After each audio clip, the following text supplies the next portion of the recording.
Good evening, everybody. Welcome to Beneath the Hollow Moon, where folklore burns slow and the strange never fades. I'm your host, Lorilei Potvin, and you are listening to us live on UFO Paranormal Radio Network and United Public Radio Network, 105.3 FM in Mississippi and 107.7 FM in New Orleans. I am here with my co-host, Kerrilynn Shellhorn, and tonight we are following the trail of vanishing hitchhikers and disappearing backpackers. Did you guys bring your jammies? I know you're in yours, Kerrilynn. Got my jammies on and I'm all ready to tell ghost stories. Yes. Ooh. So we had a dog that was going mental because it's still light. At least Kerrilynn's got the spooky vibe. I'm trying, and I forgot that my dog is terrified of my tripod. It was quite a little show before, guys. Yeah. Believe me, she's right here. She's not moving. Poor Peanut, eh? No, I know. And you can't get mad, right? Because she's anxious. And I always say this, right, to you, even off air, that our animals are mirrors of what we're going through or what we're feeling. So I kept saying, breathe, breathe. Yeah, poor Peanut, but we're here. Thank you so much, Heidi Gould, for sharing us out. Thank you. We appreciate all of that love and support. Hello, Michelle Wilfong. Hi. Did you guys bring your jammies and snacks and beverages? Mm-hmm. I almost wrote snacks and put in brackets s'mores, and then I thought, well, maybe that's a Canadian thing. I don't know. S'mores? Yeah. Mm-hmm. Have you guys had the s'mores from Purdy's? We don't have a Purdy's up here. Oh, yeah. I'll bring some. Ooh. We got lots of people filing in now. We got Rhonda Harris, our buddy over from the Riff Nation Network. And she's the freaking awesome paranormal show on Tuesdays, I think from memory, and then the Orion Effect on Sundays. We had Jackie Martin, Julie Dow, Kirby's 100. Hopefully I didn't miss anybody, did I?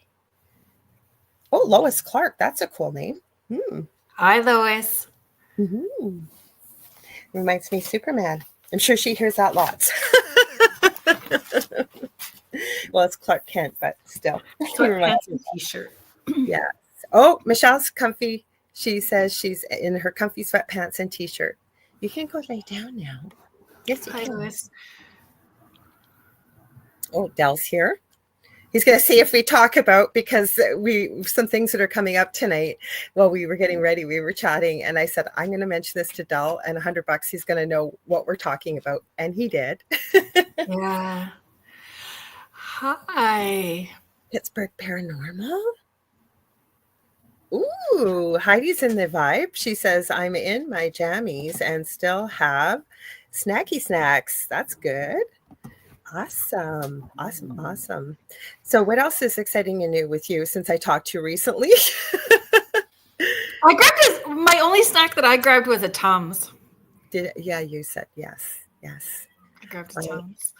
But s'mores from Purdy's, folks, are so good. It's like a chocolate bar, but it's like big and square, and it's got caramel and covered in chocolate with big homemade marshmallow and that cookie kind of wafer on the bottom, and then all covered in chocolate. Oh, yes. Like that's yummy. That's heaven. And can you heat them up? No, because you just go to goo. Yeah, but they're so good. Yes. Hi, Sean. Thank you for being here. Hi, Sean. We didn't know if it was you or not, but hi, Sean. Yeah. Sean's got his show on Sunday nights and Tuesday nights, and my mind just went blank because I know the name of his show. Into the Night. There you go. Into the Night. Welcome. Mm-hmm.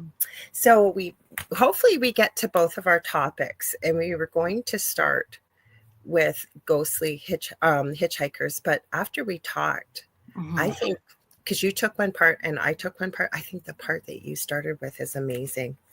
Do you want to start with the did you know parts? Sure. Let me grab my did you know notes. You can start with yours first, and then I go grab mine. Okay. Here we go. Did you know? So hang on, I got to grab my stuff here. Go ahead and start with yours, Kerrilynn, if you've got it. Yeah, because I had them all loaded up here, and then we had funny silliness.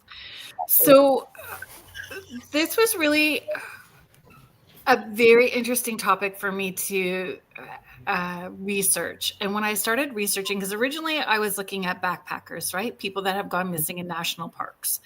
And when I found there was all kinds of information that just took me down this deep dive. So when I was looking at the Did You Know, I wanted to know about missing people in national parks. And there's lots of reasons for it.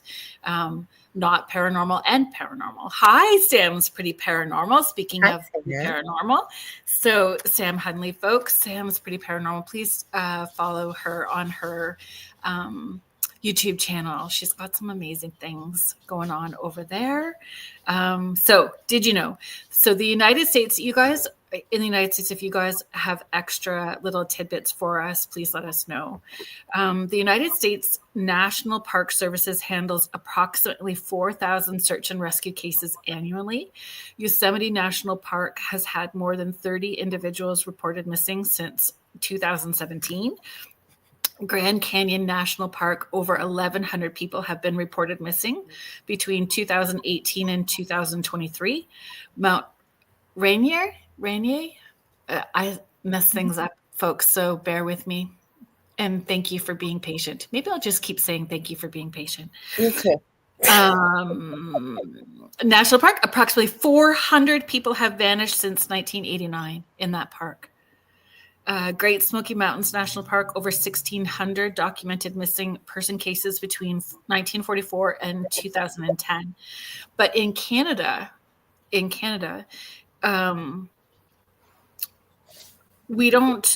don't have a national statistic for it. So there's no public national statistic for it. So detailing or finding the number of missing campers or backpackers, specifically within Canadian national parks, is really hard. So Parks Canada doesn't necessarily keep track, and it's reported to the RCMP, so our Royal Canadian Mounted Police, and they don't regularly publish any comprehensive park specific missing persons data. So the missing persons tends to be like just missing person in general. It's not specific to any parks. And then like our Ontario provincial police are the ones that investigated as too. And so sometimes they put those facts out.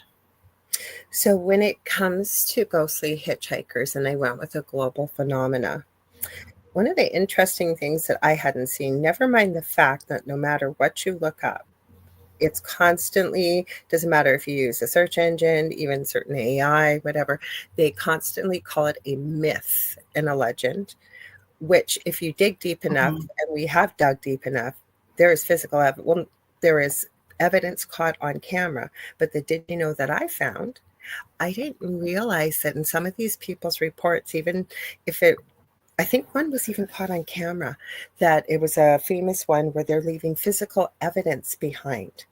And these people look like real people getting picked up, asking to actually having communication, because there was reports too where people, they didn't communicate. Like you'd ask them a question, they just would stare straight ahead, get in the back of the car. One of the people that we both like that I found out lives sort of in your area, Selena Spooky Boo, she shared her own story where the girl didn't quite communicate and disappeared, right? Yeah. But these people are leaving like sandwiches. Let me put my glasses on. I found that interesting because I hadn't heard that before. So they're leaving physical evidence, as many stories involve tangible items left behind, scarves, jackets, or books that later vanish or are identified by families of the living that were related to the supposedly ghostly hitchhiker that's been picked up. The other thing that was interesting, and this is the one I mostly saw, well, two, that there's also been reports of non-ghostly entities, like typical ghosts. Some of the hitchhikers come across as deities. They put like Pele with saints, Mother Cabrini, or even extraterrestrials, as noticed in a publication by the name of Western Folklore.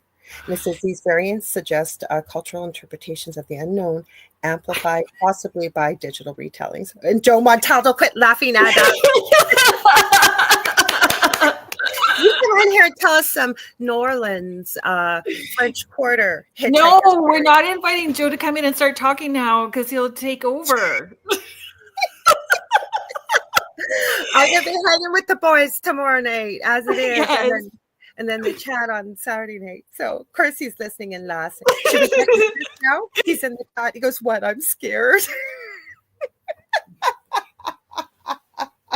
You're interrupting my facts. The other one I was going to add to was when you've had an area that's had a major catastrophe, and we're looking at possibly Japan with the earthquakes and the tsunami.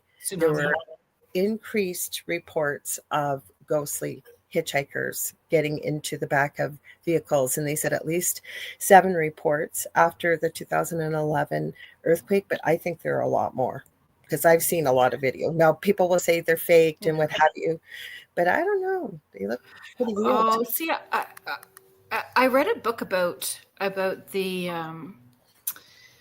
the ghost experiences after the tsunami, and they treat the ghost fairs with respect. And there's a Netflix docuseries about it as well too. There's a Netflix doc specifically about the Japanese peoples having those ghost experiences, and they really do treat them with a lot of respect, right? Like they cover the fairs for those people.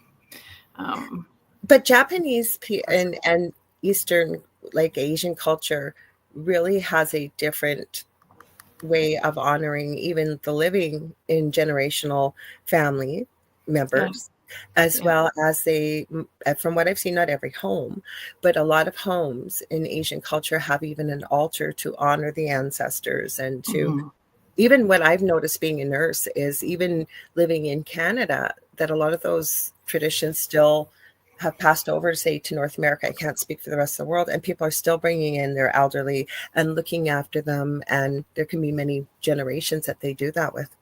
Yeah. Hi, Victoria, Astrolight Paranormal. Have fun on your investigation. Be safe. Look forward to seeing any evidence that you get when you're able to, or if you are able to share. Thanks for popping in and saying hi. You got Beck Girl 84 here. I haven't got my glasses on, and we're in the dark. We were trying to make it spooky, so I have my. You guys can't see. It's got little horns. The Canadian toque instead of That's so funny.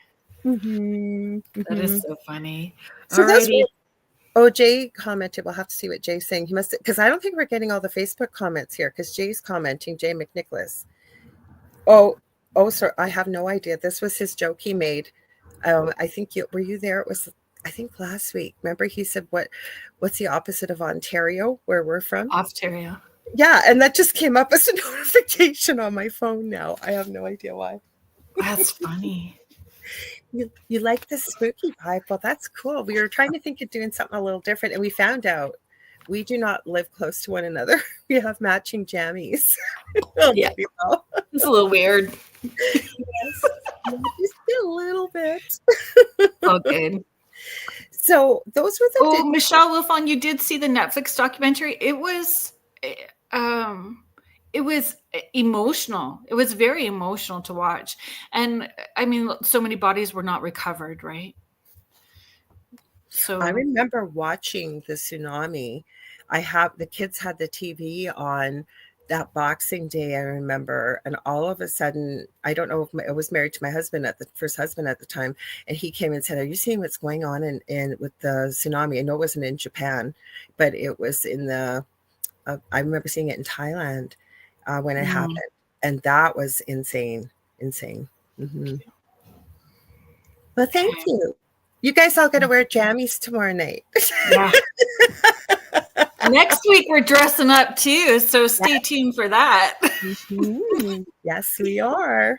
We figured we'll add a little bit of that to the fun of Beneath the Hollow Moon. So so those were some of the things I came up with. A lot of the did you know facts that I was able to find when I was looking kind of sort of came along with what our research is and what we were going to talk about tonight anyway. So I was surprised by the physical items. Had you heard that before? Yeah. Of course. I hadn't heard that before. I was surprised. little bit of a way to prove it, I guess. Are we going to start digging down into vanishing, disappearing backpackers? Because this was honestly, this is going to turn into another show at another point in time. You did most of the research on that, and it blew my mind what you were sharing with me. Absolutely. I'll get what that. Are you saying no to, Sean? Pajamas tomorrow night. Yes. Yes, I think it would be awesome. Unless it's a no pajamas. Oh God, no. God, no. I'm going to send this to me while you're that video. Okay. So what I'm going to do is read it. I wrote it out for you guys in order for me to. We're just going to read some of this stuff for you. Are you able to queue up that video for us? I'm doing it right now. You are amazing. I already did it. I'm just sending it to me so I can send it. I already downloaded. I thought you wanted me to download it, so I downloaded it, but now it's downloaded anyway. So hang on. Scooby-Doo pajamas are awesome. I think that's great. Okay. So what I found, we're going to talk about the Nahanni National Park Reserve in Canada's Northwest Territories. Have you guys heard about the Nahanni National Park Reserve? I know Dal did. So, which, you told me Del will know what I was talking about. I said to you when you told me I hadn't heard of it, and I said $100. I'm going to say this to him, and he was being oh, sorry, that wasn't supposed to come up yet. It was supposed to stay off the stage. Anyways, I said $100. He's going to know this. I've never heard of this stuff, and he heard his name called, and he had to stick his nose. And yes, he did know. Michelle Wilfong, I hadn't either. So once I started, it was, and I'm still not done. I purchased 2 books today, so I'm going to read more so we can do a whole segment about it. So the Nahanni National Park Reserve is in the Northwest Territories. So it is often referred to as the Valley of the Headless Men. And it is so steep with mystery, folklore, legend. So over the past century, numerous unexplained deaths and disappearances have occurred in this remote wilderness, many involving decapitations, unexplained fires, and eerie folklore. So it's also known as the Nahanni Valley. So legends of gold mines, lost gold mines, forgotten tribes, and high strangeness, including doorways to hollow earth. There's so much here, folks. Well, so, even the missing tribe, once you get into that, like all these things you said, I had no idea. I'll stop talking. You guys won't believe this stuff. It's like going to a different planet. Heading there. So the park is not easily accessed. It can only be reached by bush plane, boat, or a long hike through dense wilderness and rugged terrain. Nahanni National Park Reserve holds Canada's deepest river canyons, up to 1,200 meters deep. And they have geographical markers such as Deadman Valley, Headless Valley, Funeral Range, and Hell's Gate. So those are just some of the markers. So it is, it has been dubbed Canada's Bermuda Triangle. So historically, the region was home to the indigenous Dene people who settled there 10,000 years ago. The Dene stories are the Nahanni, are in the Nahanni Valley, once inhabited by warlike tribe called the Naha, known for raiding the Dene settlements. And this Naha tribe mysteriously vanished from the Nahanni Valley, leaving behind no tales of their sudden disappearance. They just disappeared. The whole tribe just disappeared. That almost made me think of the Mayans when we were talking about this afternoon. I said it's almost like the same legend, but where did they go? Some legends suggest that the Naha were connected to the hairy giants that had a pale-skinned chiefess leader. So no trace of the Naha peoples have been found. The Dene stayed away from the valley because they considered it an evil place. So the giant, hairy, man-eating giants were called the Nakani, and they are said to dwell in their caves during the day and come out at night to hunt. Del says the little people are there, just to throw it in there where you're talking about right Yeah, now. so little people as well too. So there is also unexplained lights, Bigfoot sightings, UFO sightings. There's theories of the valley being a thin spot where dimensions intersect and create an entrance to Hollow Earth. So this mystical, hidden, tropical valley with surviving prehistoric species like the mastodons and bear dogs. Have you heard of bear dogs before? That was all new for me, bear dogs. And that's what Del knew. I said, $100 I'm going to ask him. He'll know what a bear dog is. Yeah. So I'm under the impression like that. So potentially one big portal, timey-wimey, wibbly-wobbly stuff happening for sure. And then all of this, is there dimensional stuff? Is it timeline stuff? But this bear dog, like a dire wolf or potentially like a dire wolf, but even bigger. Like that's the thing. Oh. Didn't you say their tails were 4 feet long? Yeah, I'm going to get there. Okay. So, I'm getting ahead of myself because it blew my mind. The stuff you found. So this bear dog known as the Wahila, which was that name came into play, Wahila, with Ivan Sanderson, who was an explorer, studied high strangeness, adventurer. He comes into this story a little bit. He was an eccentric zoologist, is something else that I found out about him. So he kind of coined that term, Wahila. Is said to have gone extinct 8 million years ago, and it's believed to have supernatural strength and is responsible for decapitations. I don't think hellhound. I didn't get that vibe, but potentially. So let's play that video, and then I'll get into the stories. Okay, hang on. It's not very long, guys, so hang on. It's very short. One second here. There we go. Okay, hang on. Are you afraid of the Wahila, also known as the saber wolf?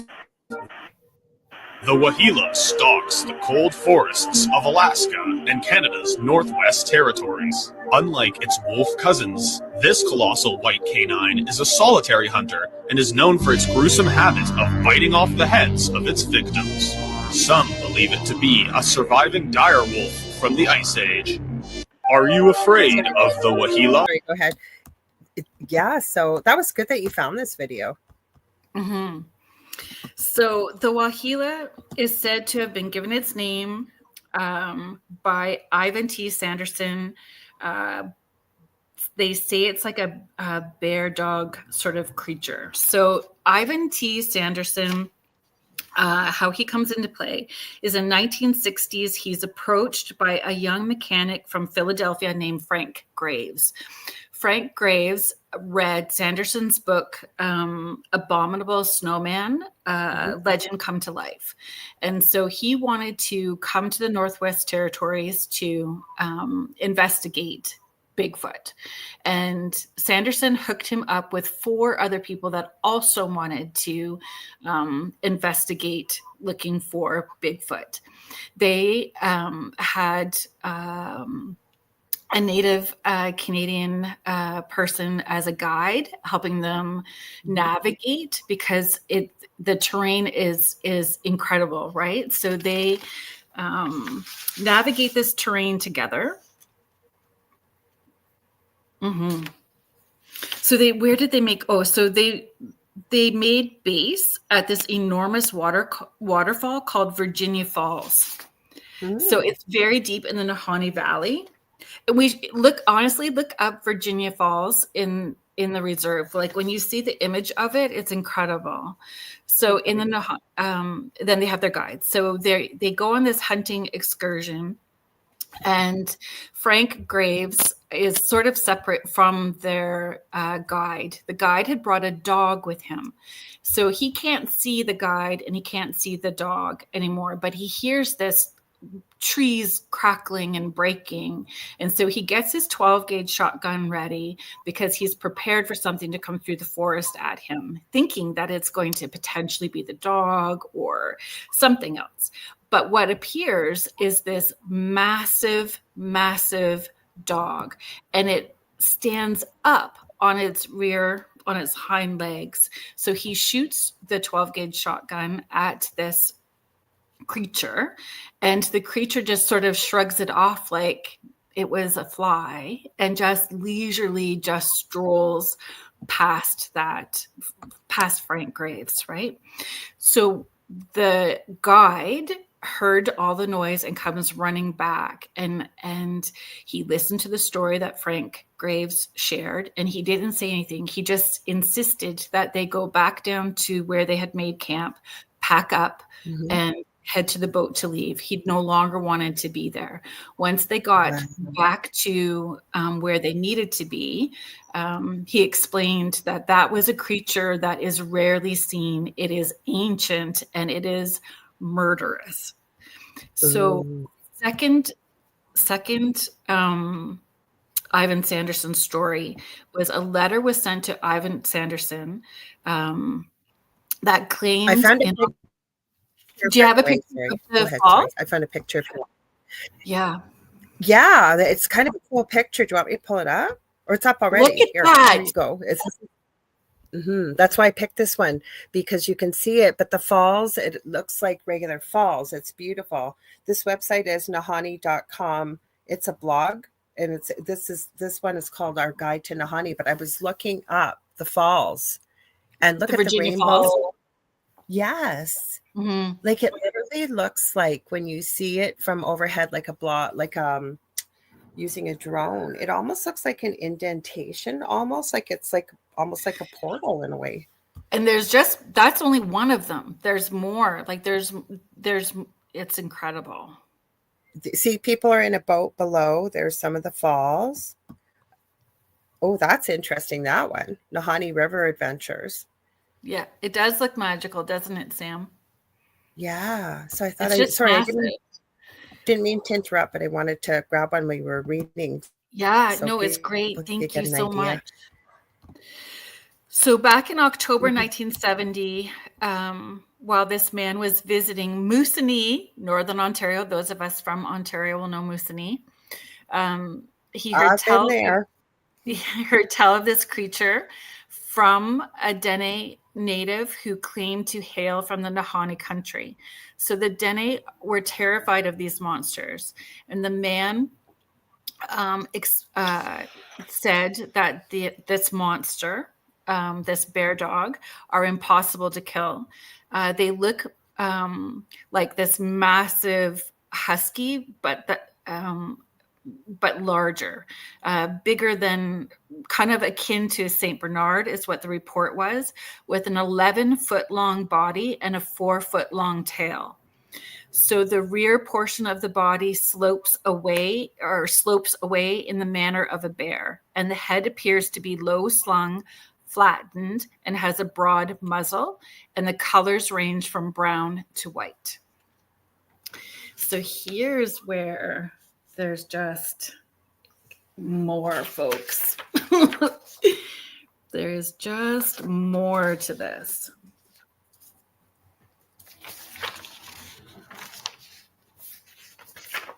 Well, somebody had posted, I think Sam did, about in Texas at the 3 supposedly dire wolf pups while you're looking.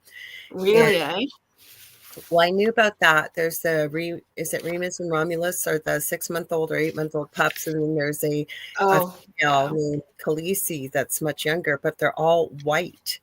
These supposedly, I guess, re-engineered dire wolves. So, because it makes me ask too with these creatures. Yeah, if they're basically not invulnerable to anything, you can't kill them. What happened to them? Like, why did they suddenly, like, they seem to be way, way, way back from the past yet there's still legend of them. Did they just go underground? Did they go? That's what I think. Mm-hmm. That's what I think. So here comes the weird, where we're pulling it into. Bye, Sean. Bring your Scooby jammies tomorrow night. He said he's going to wear Scooby-Doo jammies. So here's where these backpackers, gold miners, hunters, people that have entered into the Nahanni National Park Reserve go missing. So we're going to start all the way back with Willie and Frank McLeod from 1908. It says 1908. Yeah. So in 1906, the McLeod brothers ventured into the Nahanni Valley seeking gold. 2 years later, their headless skeletons were discovered near what's now called the Headless Creek in Deadman Valley. Mm-hmm. The cause of their decapitation remains unknown, only speculating more fear. And they had a companion that was with them as well, too. So there was the three of them had gone looking for gold, and he's never been found. So the brothers were found, but they're with no heads, and the companion was missing. Martin Jorgensen in 1917, a Swiss prospector. So Jorgensen established a cabin in the valley in 1917. His cabin was found burned to the ground, and his headless body was near the cabin.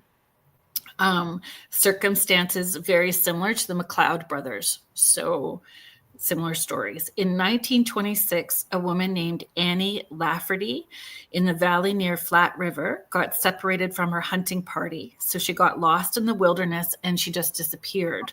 Several months later, an Indigenous man reported seeing Annie climbing a rock face naked, seemingly out of her mind. And as far as I know, I didn't find any reports of her being recovered. Like there was no reports of her being recovered and supported. So then we get to this fellow named Yukon Fisher. So I don't know what his first name is. So Yukon Fisher, 1927, an outlaw and part-time prospector. Fisher fled to the Nahanni to escape the Royal Canadian Mountain Police, and he was later found decapitated in a burned-out camp. So just adding and fueling to the story, right? So Phil Powers, 1931. Powers became another victim when his campsite was discovered consumed by fire, and he was also found beheaded. So the pattern of burned shelters and decapitations just keep persisting. There was an unidentified miner in 1945. So a miner from Ontario was found dead inside his sleeping bag with his head missing. So the identity has remained unknown and his death remains unsolved. David Horsey and Frederick Hardesty. So this is more recent, from 2005. I mean, if we're talking like 1908 is where we're beginning the stories, this comes up to 2005. So in a more recent case, experienced outdoorsmen Horsey and Hardesty died under mysterious circumstances. The men went to stay at a friend's cabin along the North Nahanni River, June 12th, 2005. The friend who owned the cabin went back 4 days later, only to discover that the men were missing. Food was still in the cabin, firearms in the cabin, and there was no sign of where they had gone. The RCMP were called. They searched for a week and concluded that there was no foul play involved. Later, it was reported that firearms had been discharged in the cabin. So on June 27th, David's body was found 3.7 kilometers away from the cabin, and he was found with burns on his hands and arms. And that area had already been searched many times, and the body hadn't been found in those previous searches. Then on July 8th, Fred Hardesty's body was discovered floating in the North Nahanni River, 20 kilometers away from the cabin, in an area also previously searched multiple times. So all of these, like that thin spot, UFO sightings, Bigfoot sightings, unexplained sightings. There's so much mystery attached to, and they call it like Canada's Bermuda Triangle, that particular area. Del just put that he says there's a river there that has a small island in the middle. Supposedly there is a treasure there, but anyone that enters the island does not come back. So the original Willie and Frank McLeod from 1908, they say that their gold treasure is somewhere there, still waiting to be found, that they did have treasure and had their treasure and no one has been able to find it. So that could be what you are referring to, Del.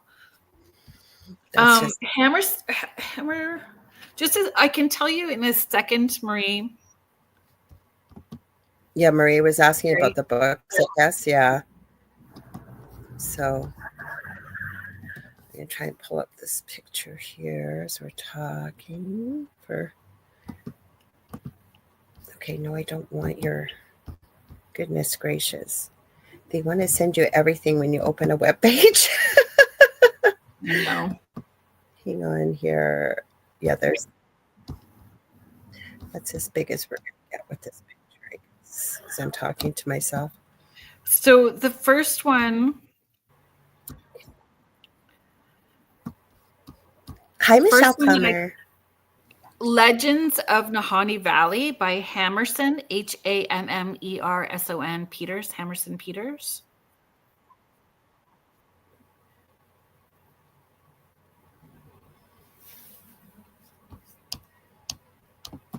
Sorry, I'm looking.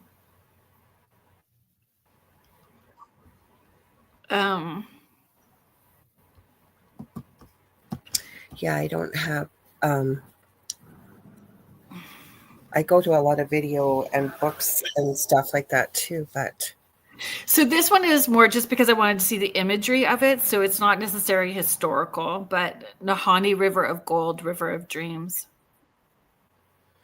Probably if you just look up the Nahanni River or the falls, like I just happened to find that picture right now while Kerrilynn was reading, you probably find a lot of stuff. But that first one, the first one I think is more like worth all of the stories and historical things. So that's the one that I would suggest. The other one's more like a table, but I was shocked when you were telling me all this today because we're Canadian. And I had never, like, I've heard of the Alaska Triangle. I've heard of many different triangles. I know we have a mini, almost type of triangle here in Lake Superior that we talked about off air. But I never heard of this in Northwestern. Well, it's not the Northwest Territories anymore, but never heard of that. No, I hadn't either. And just so much, like we understand with doing backwoods, like deep backwoods backpacking, there's going to be all kinds of just natural things that can happen, right? Like the terrain, not knowing the terrain, not being educated enough or skilled enough to know how to survive. Animals, like those are just like left brain natural things that can happen. But the mystical part to all of that, and having like they see that those giants scream at night.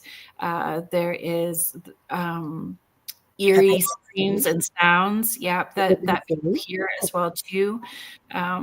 So was it dimensional? Like if you think about how Atlantis vibrated, the frequency shifted and changed at that frequency. But I don't know if I would tap into that or buy that theory, because if they were the aggressors, that's more low energy stuff. Like why would they vibrate into a higher dimensional space if they were kind of on the low dodgy end of things, right? So I don't know. Well, to me though, okay, so there's some, like, we're going to dig deeper into this, we said, because we could do a whole show just on this one place, because the hairy giants, like hairy giants. Yeah, but were they talking about Bigfoot?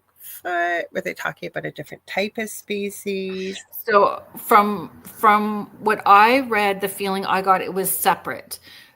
Bigfoot was separate, and these giants were a whole other creature. I was a return. I didn't even expect you to answer that. Never mind, like the hollow earth. Like, what's with the hollow earth? What's in there? Did somebody go there and come back? Like, why is it called? And I'm just putting rhetorical questions out there. Oh that yeah, because it's just fun to have those kind of conversations, right? Mm-hmm. What makes that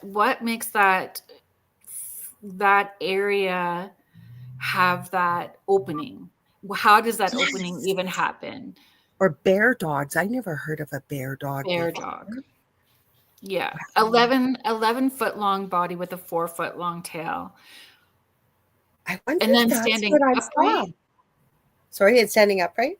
And then if it was to stand upright, like if it stood upright, like if it was, that's massive. I was thinking out loud because I've told this story before about when we lived in a really active house. And I know I've told you this before too. Della and I both seen one that was black, about that size with red eyes. We could see it on our camera. But I was outside and witnessed this with my own eyes about 15, 20 feet away. This massive white, shimmery, looked like a wolf almost, but it was like the size almost of a bus between the tail and the whole body. And it was just slowly walking. And I was talking to a friend on the phone, as girls do, and she's in a different time zone. I remember it was on the weekend. She's going, "Oh, I just love the color of your new hair color," because when it was kind of caramel brown. And she goes, what's the name of it? So I go, "Oh, I'll just run outside and grab it. It's right on top of the garbage here." And so as I'm grabbing it, she's going, "Lorilei, get back inside. Lorilei, get back inside." And I'm going, "But why? Oh my gosh, can you see this?" And I've got the camera like showing her in the whole bit, right? And it's walking, and as it walks so slowly, it turns and it looks at me, and it has the most vibrant aqua blue eyes. And she's yelling at me, and I'm going, stop, hang on just a sec. I want to watch this. So it starts to walk across the street. It gets to a telephone pole. As it walks by, it's like it's gone.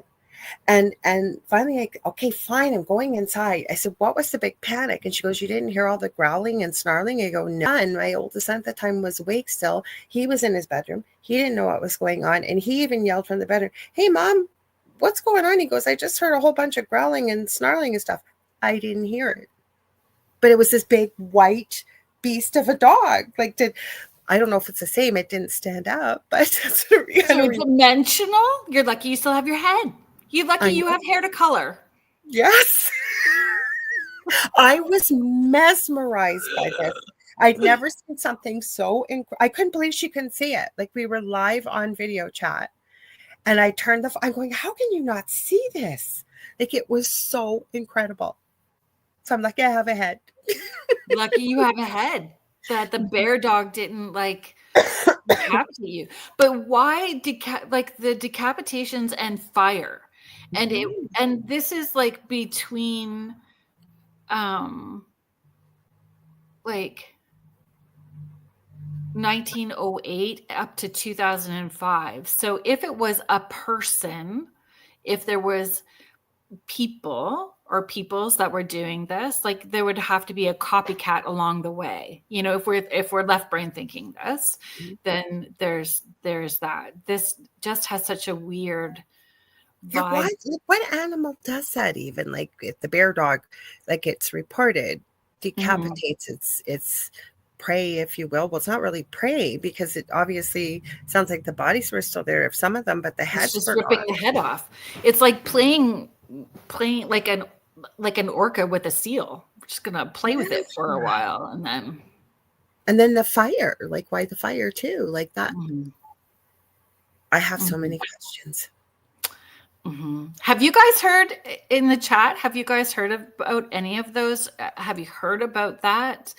Any of those stories? And all in one spot. So at one point, Michelle Wilfong is sharing, we have hikers lost, missing every year here. But everybody's going, wow, that I was seeing as you were reading and saying, this is crazy. Like that, Michelle Wilfong, that's crazy. Sam's pretty paranormal. Oh, wow. Like, people have been, and some people, I think if I saw it, said they had never heard of a bear dog before. Sean thought maybe a hellhound. I think you might have saw that, but. But maybe, I'm not necessarily feeling, but I would love people's opinion or thoughts on it, like that it's actually something that is from hollow earth, but they're saying it's prehistoric and it's potentially coming up from or part of hollow earth. But then you get people that don't even believe the hollow earth exists, right? Yet I've seen reports of people and a picture. Now, again, I know we always got to be careful in this day and age with AI and everything, but of an actual ocean with a lake in it as they've gone quite deep into the earth, or even underwater really deeply too. So there's a lot of stuff. Oh, Sam says she's definitely going to be researching this. Yeah. Yeah, it would be up your alley. So it's like Canada's Bermuda Triangle, the Nahini National Park Reserve in the Northwest Territories. And that's just that one park that has all of those different disappearances. So this isn't, disappearances with other, like once I started on this one, I didn't look at any of the other parks either for their because we hear about the other ones, so like Yellowstone and all these other or things. just even like in Canada. But I did find this fellow that has Bigfoot mapping. So United States and Canada, I think it's all over the world is when I looked at it. So it would be interesting to see if there's any correlation to exactly dogmen or Bigfoot and backpackers that go missing. The problem is that Canada doesn't report in the same way the backpackers missing as but why as the United States? Yeah, you want it. Like I was telling you, we had a report of a young girl, early 20s. We have a national park right between the, we live in Thunder Bay, so rural Thunder Bay, and it's the border between Canada and the US into Minnesota. And interesting place for a provincial park, but she was out for a run out there and disappeared. Nobody's ever found her. There's never been any hint nor hair of her. It's got to be at least 10, 12 years since she disappeared. And her poor family, like I think they hired people because I think she was going to school up here because her family wasn't from this city, but obviously in Canada or in Ontario. But they never found her. Wait, how would a whole tribe go missing? That's yes. Like how? And it was the aggressive tribe, the tribe that was coming down from the hills into the lowlands to attack that settlement. I almost feel like they went back to Middle Earth, like kind of where they came from, but why? Like what made them? You think they came from Middle Earth? I don't know. Like I'm just throwing it out there. I don't know. What do you feel? Where do you think they came from? Well, I don't know. You know what my other question is? Like, but if they were the aggressors, then good for them. They're gone. Exactly. But probably somebody else has to deal with them. Okay, so my other question I was thinking, and it's a rhetorical question. Love to hear people's thoughts, everybody's thoughts. So you had all these reports from the early 1900s, and then there seemed to be a stretch. And then all of a sudden, 2005, like what happened? Why all of a sudden? Yeah. So... I don't know. 1945. So there's a stretch between 45 and 60 years. Yeah, in 2005. I know, Sam. So Lorilei and I have talked about doing the Lost Colony of Roanoke as a segment. I think that we're going to do that. Yeah. Because you could see it's tragic when, well, the bad guys, maybe not so much, but when a person or a few people, this is a whole, if you will, civilization, a whole tribe of people just up and gone. Like where'd they go? And like those stories when just came to the forefront first before the UFOs, before the Bigfoot. And when we are talking about high strangeness and ghost stories and those paranormal encounters, unexplainable, UFO and Bigfoot are usually top on the list, right? We're usually getting those stories first. And it wasn't in this park, which I found fascinating as well too. like that. I'm just blown away. Well, actually, Del talked to me about it after we got off the phone, and he was because he's worked in the bush quite a bit, as he had shared with you, and he was saying how you'll hear from biologists and geneticists and zoologists that it's not possible for bear and wolf DNA to commingle and create, if you will, progeny. And we were talking about possible origins of this bear dog, and I said, Right. well, how do we know too that maybe some scientists in different parts of the world weren't messing with the genetics? No, it's been around forever, or did it come from off planet or something, that this species was created through an experiment, almost, maybe. Let's mix things up in the petri dish and see what happens. Because then we got into other cryptids. We had an interesting conversation because, look at, and again, just a theory in what you see, but even just Plum Island, what you hear and what you see coming from out of there. Now, I'm not saying that's where the bear dog came from, because it was around much earlier than anything like this existed. Well, and why would we feel that we know all of the species that exist? I agree. Yep. Maybe there's things that we don't know of yet. That's weird. If it really is part bear, part dog, kind of spliced together. I don't know. But they're calling it bear dog, but other people are saying like that dire wolf, right? Well, I still have questions. I know we talked about this off air before too, with the dire wolves and other people that I know you could have this conversation with off air. Why would we say that the dire wolf is pure white? Right? These are the ones that we've seen recreated. Then I have questions too. I know I'm getting off track. I promise I got back on track. No, that's okay. Okay, with the dire wolf, and they said it was a close call between the dire wolf and the woolly mammoth.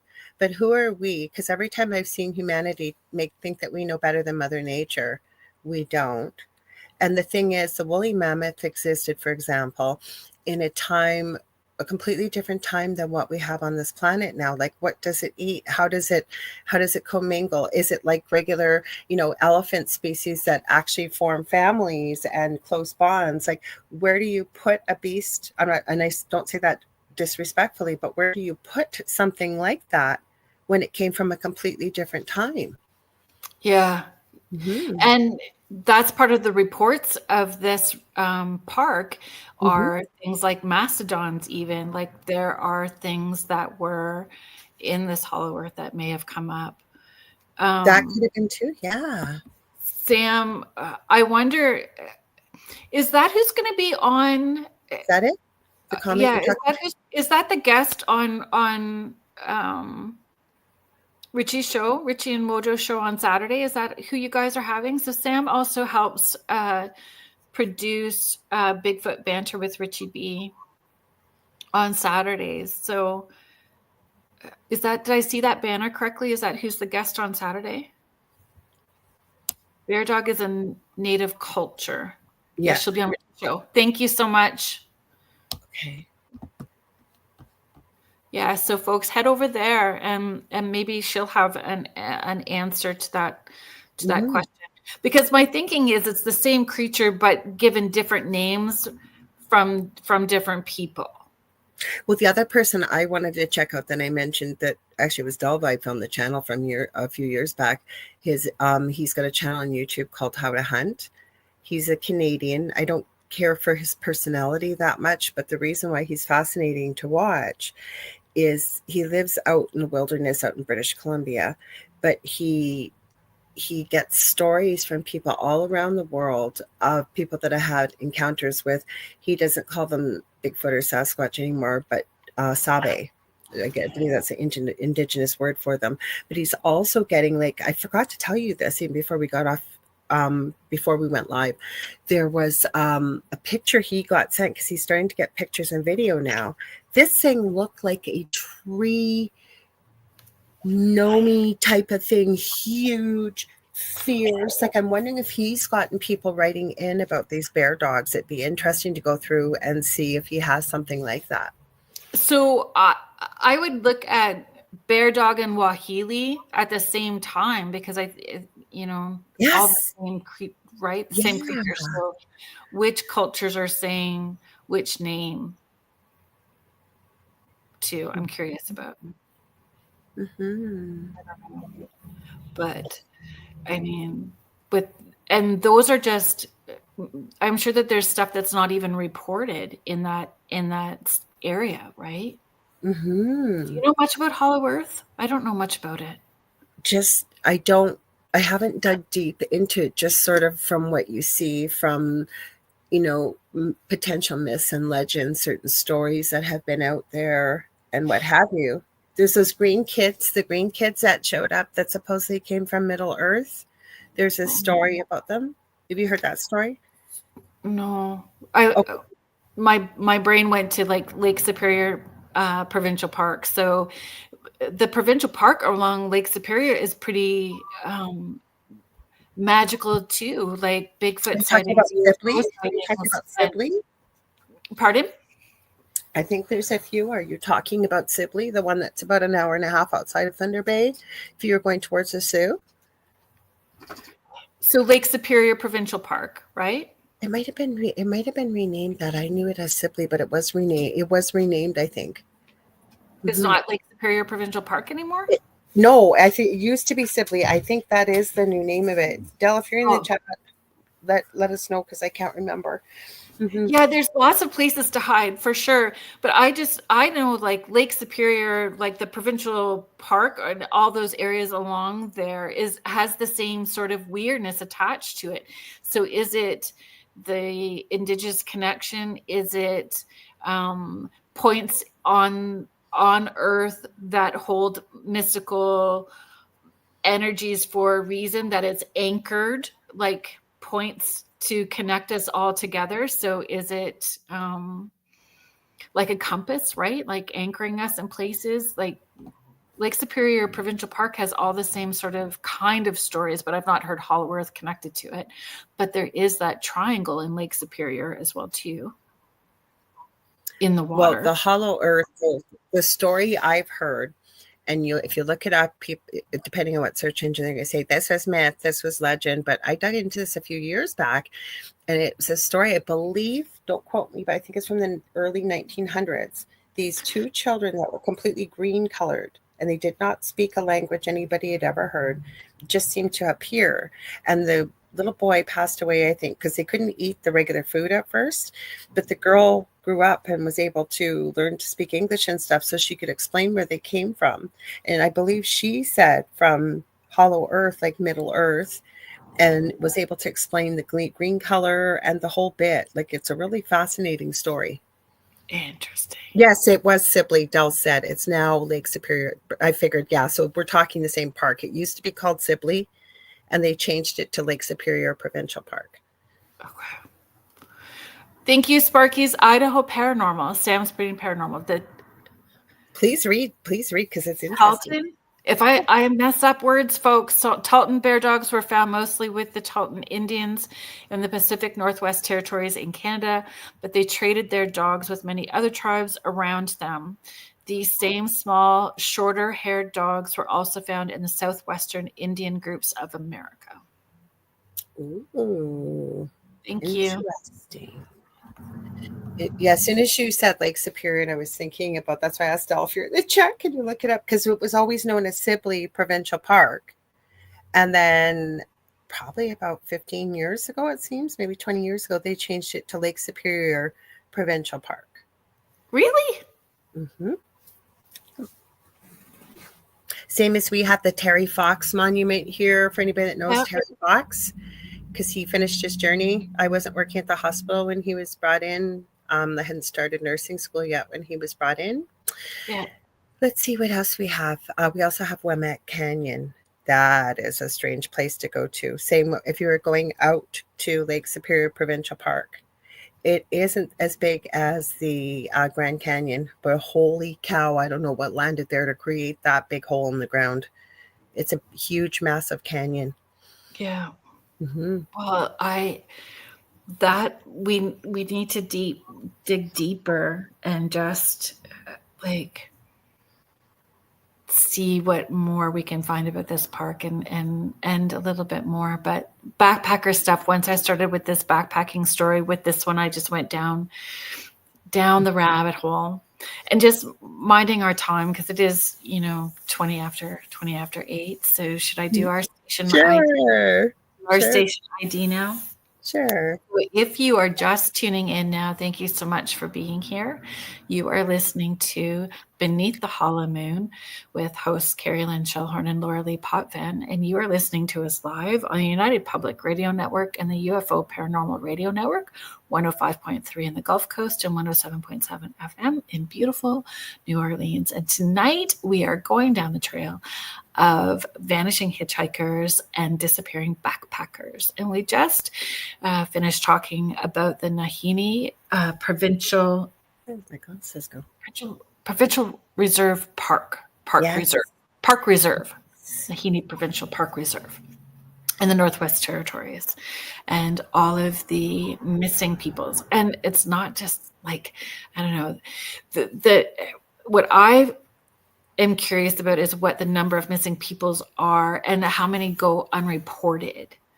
So we heard about those ones because their stories were so tragic, right? And terrifying, like decapitations and burns. So how many are still missing in that? Well, I thought you were going to go down, because I was more drawn to the hitchhiker phenomena, and you, not that we both weren't drawn to these topics, because we were, but I have heard about the phenomena of people that are in a park, or kids, and somebody just goes a little bit around the corner and all of a sudden they're gone. They've disappeared. And then you get into a bit of a conspiracy about what's happening. Why are these people missing? Like, there was nowhere for them to go. It's like they literally... I let brain go serial killer right away. I just go serial killer.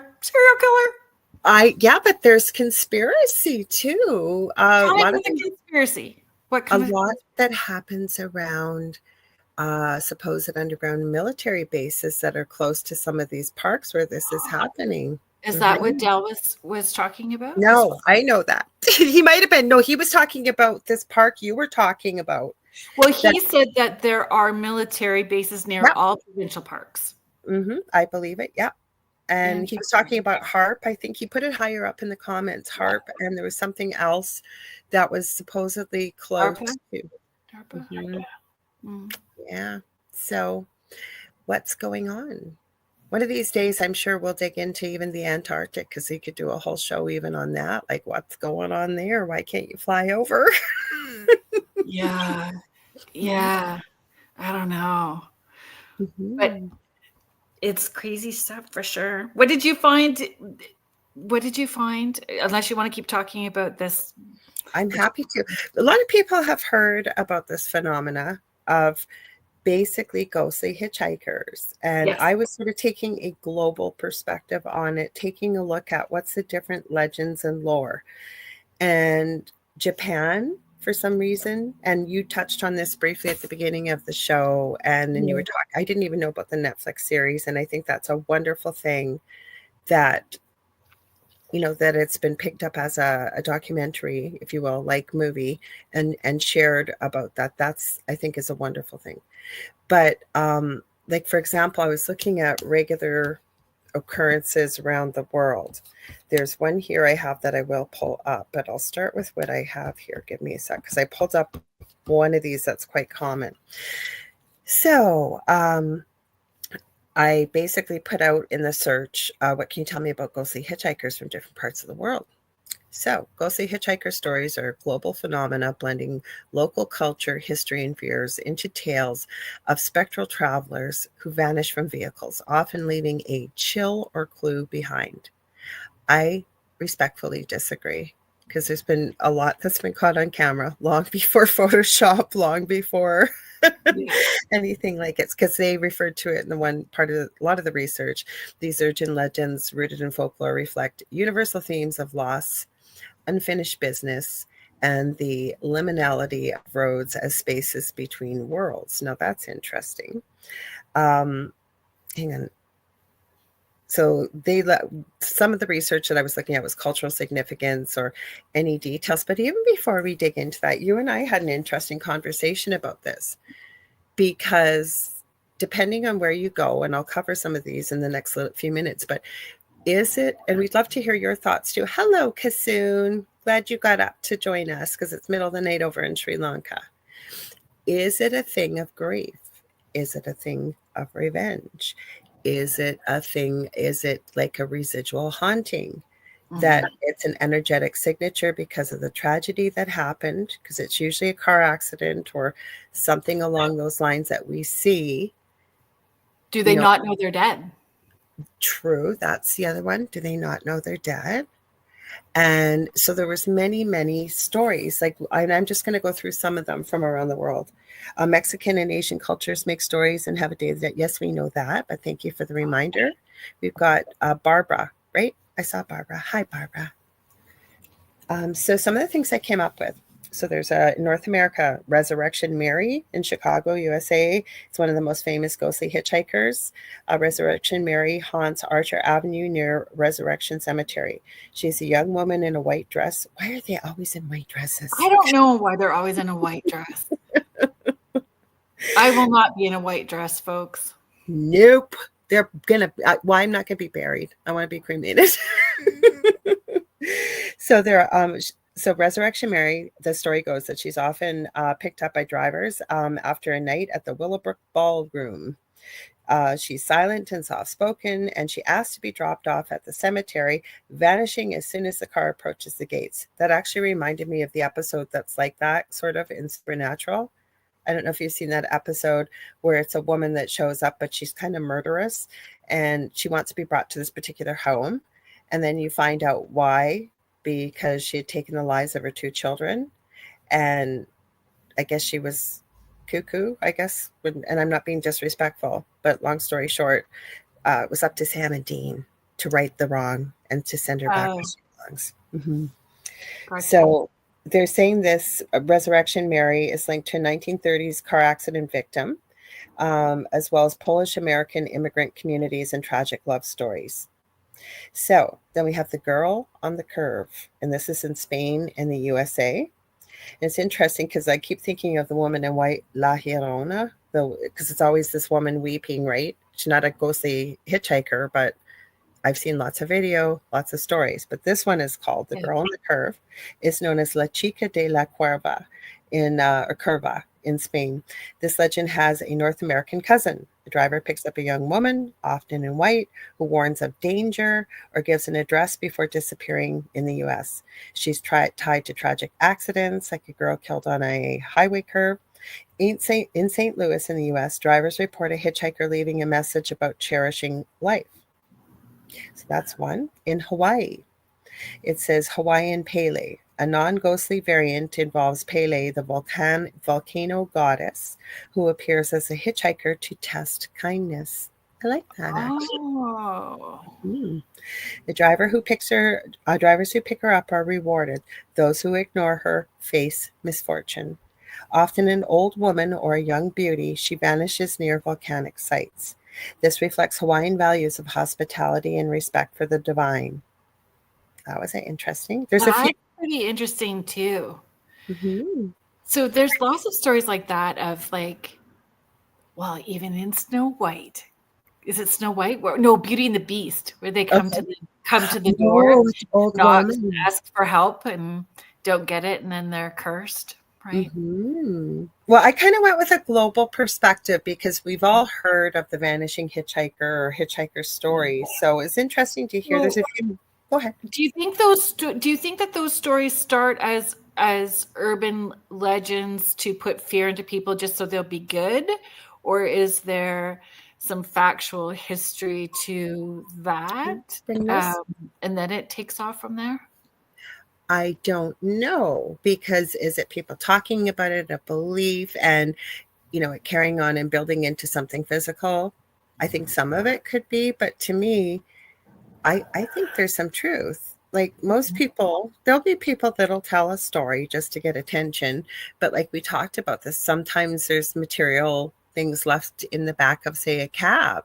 and the cabbie's got a camera and he's catching this. Not everybody's going to be telling a story like that, making it up, right? We got to obviously think, like Michelle Wilfong says, some stories are embellished. Yeah. But here's one that was caught on camera. Hang on, I'm going to share it right now. I have it loaded up. Okay, so terrified. I'm going to pull it up over here too. So give me a sec. So this is the picture of what was caught. Hang on. I got a million different Stephen, your ears burning? We were just talking about you not long ago. Hi. So, of course, okay, hitchhiker. Terrified trucker picks up ghostly hitchhiker in supernatural moment caught on camera. So this trucker was part of a convoy driving through a region of Argentina when he spotted the woman at the side of the road, who was later seen clinging to the back of his rig. And this is the picture, I guess, that they caught. So she's on the back of his truck right there.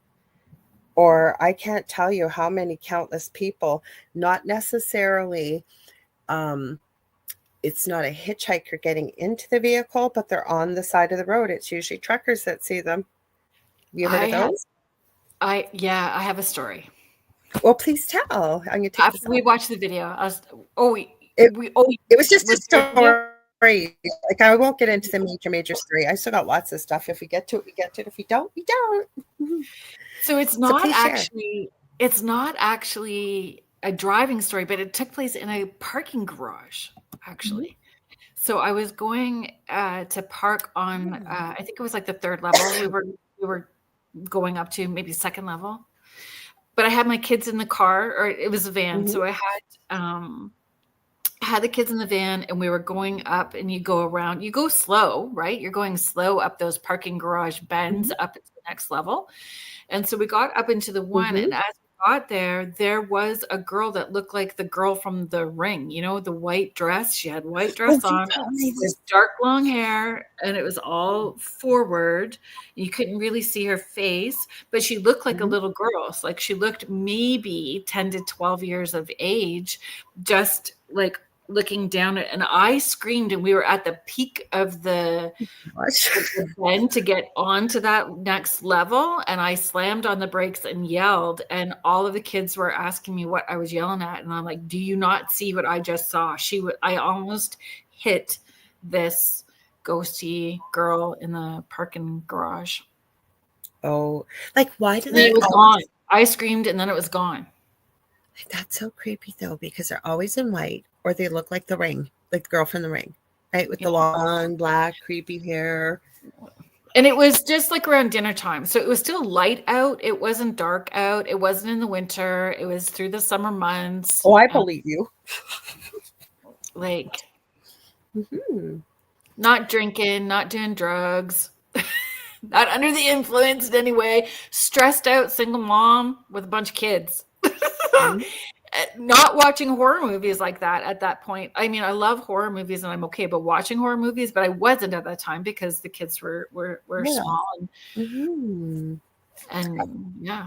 I think you brought up a good question. Thank you for sharing that story, because that is creepy, and I believe you that you experienced that. But the thing I know I did. Oh, I know. I believe you. But I think you asked a good question, because that's what kind of annoyed me with some of the research, especially if I used anything on the internet, was, well, it's an urban legend. Well, then, like I say, we have to take into the odds of people. There are going to be people that are going to tell stories for attention. Yes, that can happen. But not every single story is a cry for attention. Never mind that even when you go back, like, I prefer to even look at video back in the day that's caught on a camera that's not as easily manipulatable as I'm trying saying that word 5 times fast, than it is nowadays. Like, right nowadays, you got to question everything. Like Michelle was saying last night on her show, and she's right, like 3 and 4 and 5 and 6 times, and look in different sources. Yeah. So how are people catching these experiences on cameras in their vehicles? And I mean, some people might be good actors, but I've seen some people's faces when they look back in the rearview mirror and the person's gone. Or that Selena Spooky Boo story, that was really intriguing. I know that when I, after that experience, I asked around and tried to research to see if there was an accident, some unaliving, anything from that area. But I never found a story that would help me understand why that experience happened in that particular location. And I wasn't doing sessions. So it wasn't like I had a session prior that day or that week or coming up that spirit showed up in that way ahead of time. So I don't know. It was a pretty random thing, but it shook me for sure. And then I was scared to park in the parking garage every time I went. Yeah, I was going to see it again. And Selena's, is that what she goes by? Selena's Spooky Boo? Yeah. I have the video saved if you want me to play it. It's not that long. Yeah, I think it would, because it goes along with the story. And my question too is, a lot of times it's raining. So the stories of the vanishing hitchhikers, there's rain involved. So, does thunderstorms, lightning, any of that play a factor? That static energy, does that build up and open up a door? Is the person who's picking them up kind of energetically sensitive, so their light is shining bright, so those spirits are attracted? How does that work? Well, we agree that obviously, even on a paranormal investigation, if there's thunder and lightning and a lot of rain, you do seem to get quite a bit of activity from the extra energy that's there. But what my thing was, and you're right about this, these are all good questions to ask. Like, why are we seeing this phenomena? Like, and I told you a story that I'd come across that, and I didn't save it. I wish I would have, but it was a gentleman who had just asked the love of his life to marry him. And I think this was back in the 60s, and they were on a highway. They got into a car accident, and unfortunately she lost her life. And around the time of the accident, every year, I think it was Easter actually, people started reporting picking up a woman, a ghostly hitchhiker, in the back of their vehicle. And I forget where she would ask to be brought, but by the time they looked back in the rearview mirror, she was gone.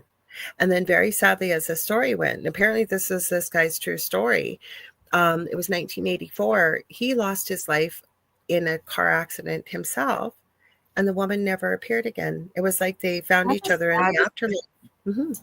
Like, that's a tragic story. Absolutely. Well, Sparky, you enjoyed those tacos. That's what my son ordered for himself and his girlfriend. So they're downstairs having tacos right now. Oh, good. Now let's hope it's Thank you. Don't forget to hit that like button. Thank you very much for that. Okay, I think I got her story uploaded here. So hang on. Let's hope it's going to go full screen. It usually doesn't want to when I try to get it to. So we'll hang on, guys. We'll try this. Give me a sec. And I last time I tried this. So she is in Ontario as well too. So yes. Oh, it did. Well, pretty full. Okay, so do you want me to play it? She's on TikTok. She's hilarious. She has the strangest stories, and she's just paranormal things. She's kind of just, she's lovable. She hangs out with Call Me Chris. They're both Canadians and besties. So I can play it. Is it on the screen right now, Kerrilynn? Yep. Okay, good. I'll just play it then. Hang on. Happened to me while we opened this vampire Barbie. Her name is Dracula, and she's pretty. Out of high school and as a teenager, I started working. It's got some delays. Does it?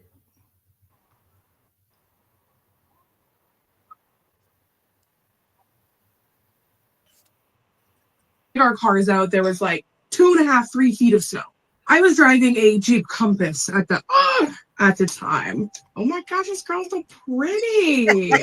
Everybody was taking the 401, but I was way too intimidated by that, thinking that everybody was going to go too fast and I was going to take the back roads. Weird idea. So here I am. It's just about to start getting dark. It's kind of that weird purple time. I'm in this stretch of area that's between the towns, and there's just trees on each side when I notice something up near the road. I'm peeking at it down, and I noticed that this is like a full person. Not only was it a person, but it was a young woman. Being a young woman myself, I was a little nervous because I could tell that she wasn't wearing a coat.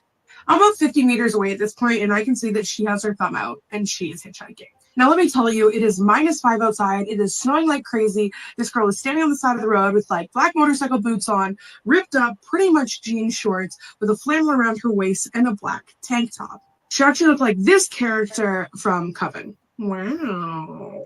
Being a young woman, seeing her on the side of the road, immediately I started to pull over. I kind of miss her a little bit as I pull over, and I can hear her crunching through the snow as I put down my window to come to my passenger window. She leans into my window like this and looks at me, and I say, "Hey, do you need a ride into town?" She does nothing. I say, "Is something wrong? Do you need a ride into town?" She nods her head, and I say, "Jump in." I thought that she was going to get into the passenger seat in the front, but she goes and opens up the back door. She gets into my back seat, and I move my rear silent and wickedly weird. So I look at her in the rearview mirror and I say, "Hey, are you from around here?" She shakes her head no. We're driving along thinking maybe she'd say something back, but she didn't. So I said, "Do you need some help?" She looked at me eye to eye in this mirror and didn't make any movement with her head. Simple conversation about the weather, but the one thing I can tell you is she never answered anything I said with her voice, only a shake or a nod of her head. We were getting into town, and I went to look in the rearview mirror. I was staring out front, and I said, "Do you want me to take you to the police station?" And I looked in the rearview mirror, and I didn't see her. I frantically turned behind me, and I started looking side to side, side to side. This girl was not in my back seat anymore. I pulled over, knowing that she didn't leave the closed car while I was in there, got out, and opened up all of the doors. The girl that I picked up from the side of the road was not in my car. It was definitely the most flabbergasted that I have ever been. I know that I had picked up this late teenage girl in my car on the way home, and now she was simply missing. Next day, I drove past that spot, and there was nothing there. No houses were even close. Years later, I shared that story on my podcast and found that many people had had the same similar experience. Some even with the same sounding girl, some with others that looked nothing like her. Over the years, I've wondered, this girl, if maybe she's in that forest, if she was a ghost, because that's the only thing that makes sense. If I think back to how she was dressed, it really would have fit for like the late 80s and early 90s grunge era. I couldn't tell you exactly where I picked her up now along that road, but there isn't a week that goes by that I don't think about picking her up. And I just hope that wherever she is now, she's okay. Ooh. Yeah, so Kerrilynn, you told me about this story, and it was a good story, I thought. Yeah, I knew that she had that To basically, experience. yeah, I thought it was a good story because she has weird experiences. Cassine says we had the same story, but with a more violent ending. Yeah. That's a common story, actually. But is it because it's legend and lore, like you brought up the earlier, Kerrilynn? Is it because we all talk about this? That's why when we were doing the show, I said, "Oh, please start with your stuff first," because I bet nobody's really heard of this, which is true. Because we've all heard of a ghostly hitchhiker before. Well, I hadn't until I watched that video. Honestly. Oh, you had it? I mean, you see it in, I saw it in movies and stuff like that, but I had never read like an actual report. Like I hadn't seen it. And then, well, that might be a lie. It's either that or the tsunami like experiences. So one or the other, but that was the first time I really heard about them. I have another one, and I've just realized I'm going to share it because this phenomena has been going on, not so much around Malaysia, but Thailand and the Philippines and around, where people are being caught on closed circuit cameras and security cameras and stuff. People are just walking around doing their thing, but they have no head on the camera. So I'll share this. This is another haunted hitchhiker story, but from Asia. Malaysian headless hitchhiker with unique twist. Headless stuff. Mm-hmm. Yeah, a unique twist. A hitchhiker with a detachable head demonstrates its gruesome trick before vanishing, often tied to rural roads. This reflects Malaysian folklore about restless spirits and the dangers of trusting strangers. So, but is there something to this? Because I have seen this. If you look this up, I see you start that, so we'll get to this story just a sec. But they're showing up on, it seems not manipulatable cameras, like security cameras and stuff, and people are just strolling along and they have no head. There's other people all around and their head's not showing up on the camera. That's crazy. You want to share Stephen's comment? Yeah. Wojo, thank you for being here. So Wojo's story. So Wojo, Bigfoot Banter with Richie B, Saturdays. Awesome. Yeah, Saturdays. Mm-hmm. So similar story about the red-headed hitchhiker here in Massachusetts. Somebody picked up the hitchhiker and the hitchhiker asked for a lighter for a cigarette. And when the man turned to look at the hitchhiker, the guy disappeared, but left the lighter on a seat on the front passenger side. Wow. So we know that we know that ghosts and spirits can move items, make them appear, disappear, and so that's all possible. Mm-hmm. That's what I'm saying. Like, that's why I said most people, like so that's what I did with the research as I looked around. There's also one in Japan called the Yuki Onna. And though not always a hitchhiker, the snow woman sometimes appears in modern tales as a spectral passenger. In a case closed story, I guess that's what it's called, case closed, a driver picks up a Yuki Onna who intends to freeze him, but spares him for his kindness, melting away instead. This blends ancient folklore with modern travel fears. So interesting. Then we get La Llorona, like I brought up, the woman in white, Mexico. Constantly that story comes up. Mm-hmm. Well, just sharing Route 44 hitchhiker. This is part of the Bridgewater Triangle. So my question is, the people that pick them up, is there something that they're needing to learn or acknowledge, or, because I would think that's a life-altering experience, like when you have that kind of, and I always find like people want to say that they don't believe in that stuff, but they've all got a ghost story. They all have some kind of weird experience. So, that I'm curious about that as well too. Well, never mind. Like I say the same thing, right? I always say I don't bring up the paranormal or what I do when I'm, especially in a group of people, but invariably, especially usually if there's a glass of wine or something involved, I don't drink that often, but people loosen up a bit and then somebody mentions something spooky or weird, and then somebody else joins in, and then before you know it, the door gets gently nudged open, and in 20 minutes the door is kicked open wide, and 90 to 95% of people, even if they don't believe in it, they've had high strangeness or something happened they could not explain in their life. Sam is just sharing. So Sam's Pretty Normal is sharing. There is one here in North Carolina at Lydia's Bridge in Jamestown. She needs a ride back home, and you drive her, but she disappears when you get to her home.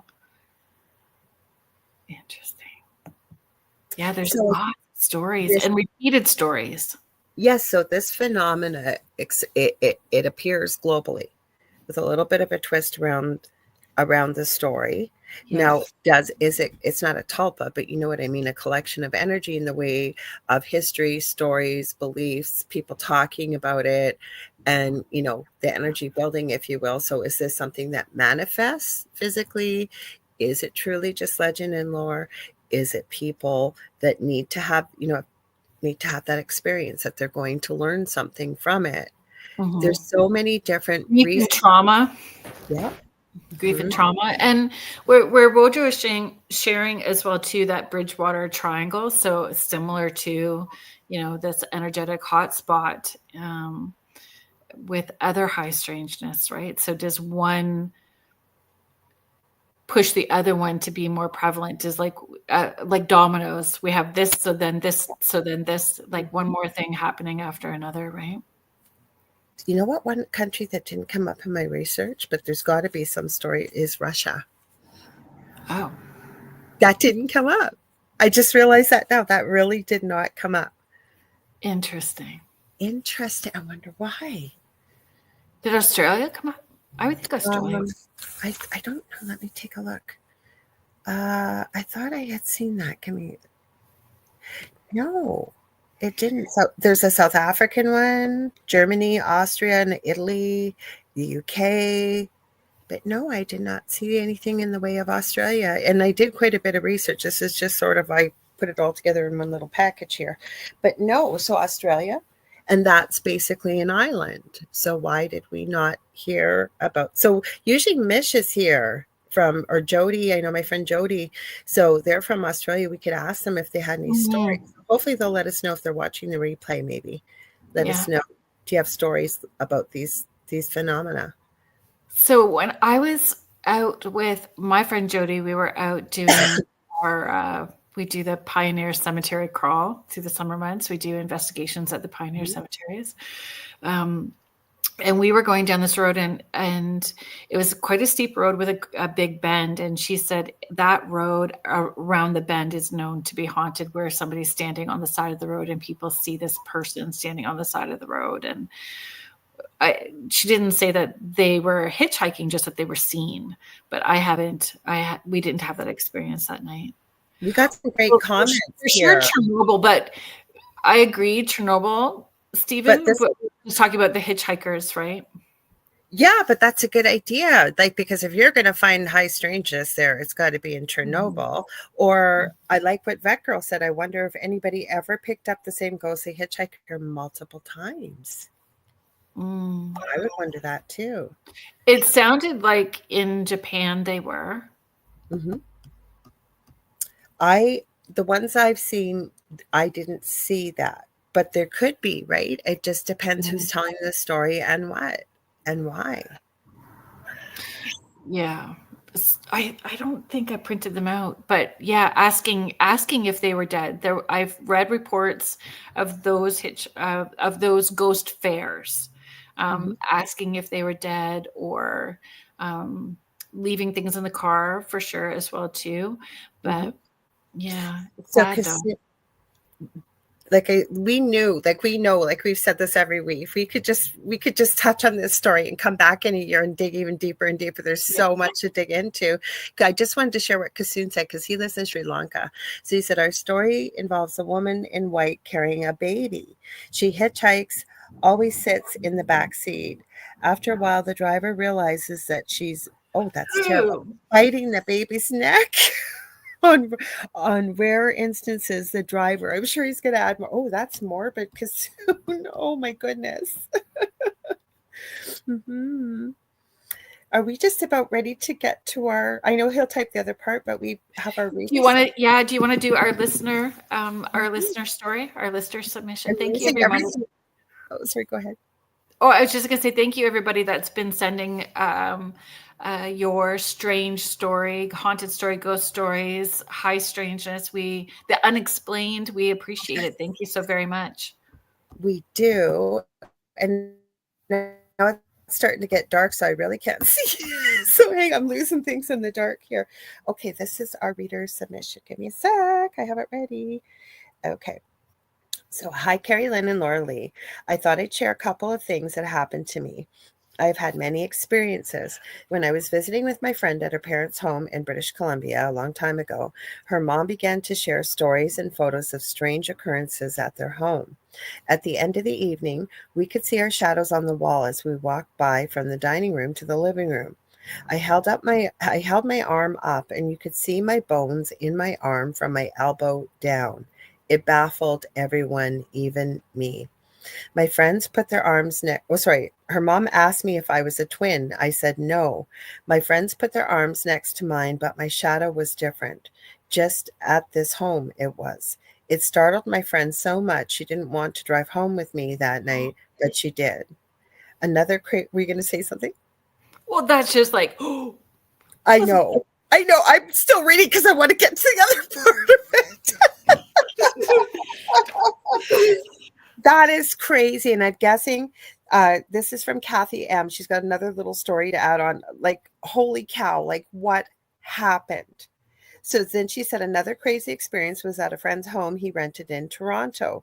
Lots of orbs and activity in this old home. One night I stayed over and just had gotten into bed. I was laying on my back. Next to me was a nightstand with a lamp with a big lampshade. Next thing I know, the big lampshade was placed on my stomach. Oh my gosh.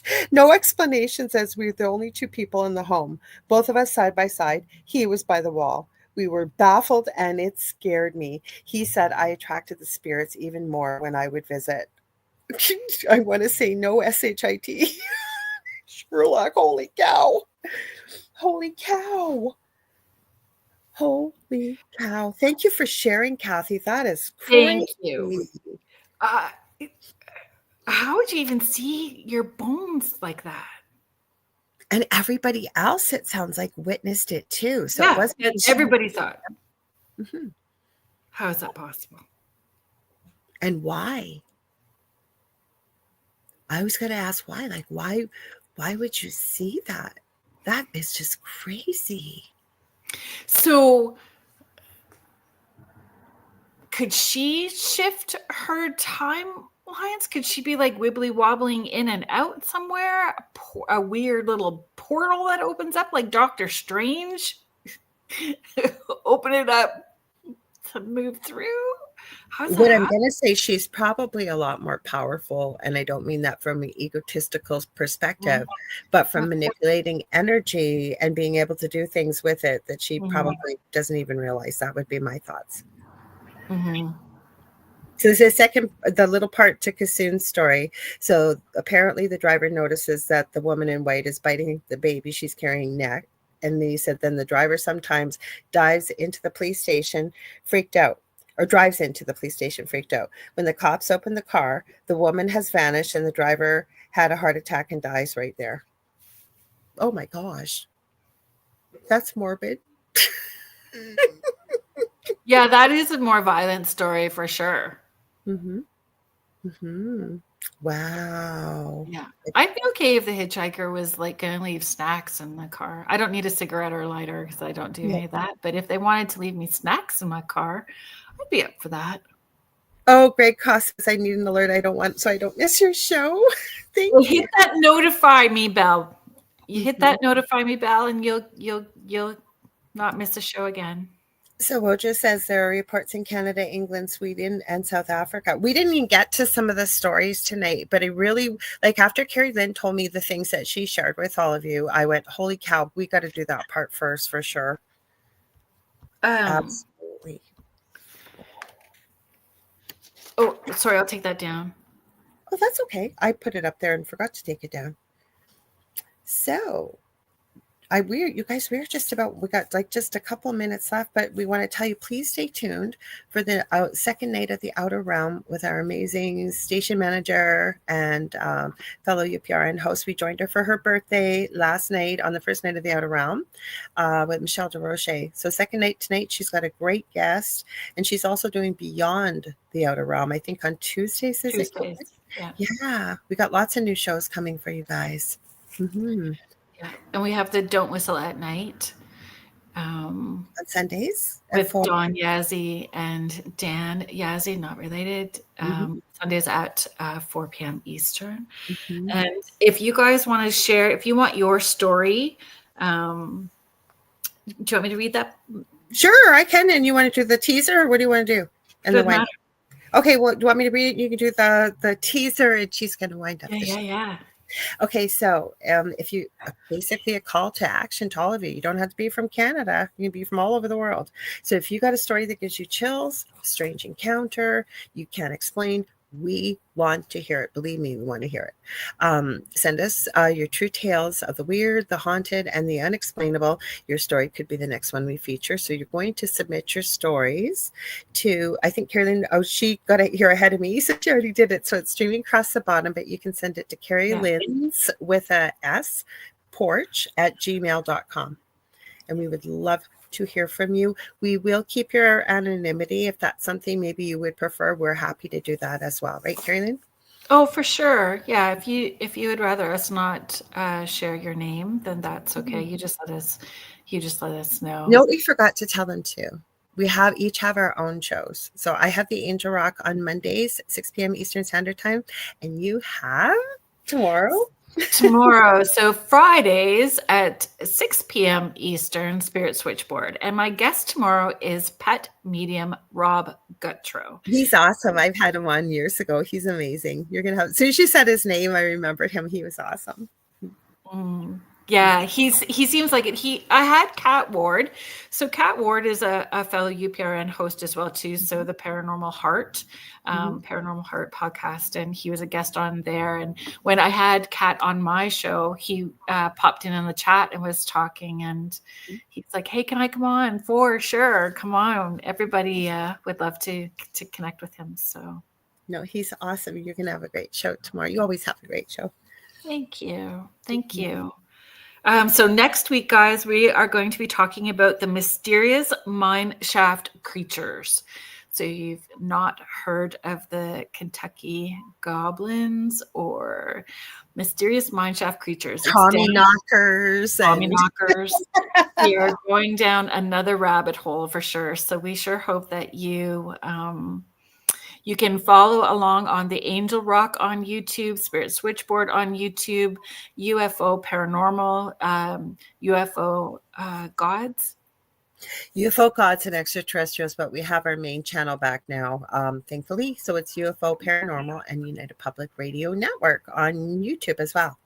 Yep. And I'm still working on TikTok. That's why I was a little bit disorganized before we got started, because I was trying to get that darn thing to work, and I will have it back so we can stream over there again eventually too. Yeah. Thank you everybody in the chat who participated. Thank you so very much. Thank you to Joe Montaldo for popping in and saying hello to us tonight. Our fabulous owner, Michelle DeRocha, whose birthday we celebrated yesterday, our network manager. Thank you to the United Public Radio Network and the UFO Paranormal Radio Network, 105.3 in the Gulf Coast and 107.7 FM in beautiful New Orleans. We hope to see you next week. Yes. Have a good night, everybody. Have a good week. Yes. Bye, everyone. Be prepared. We'll have something we're wearing next week, too. Yeah. Have a good one, guys.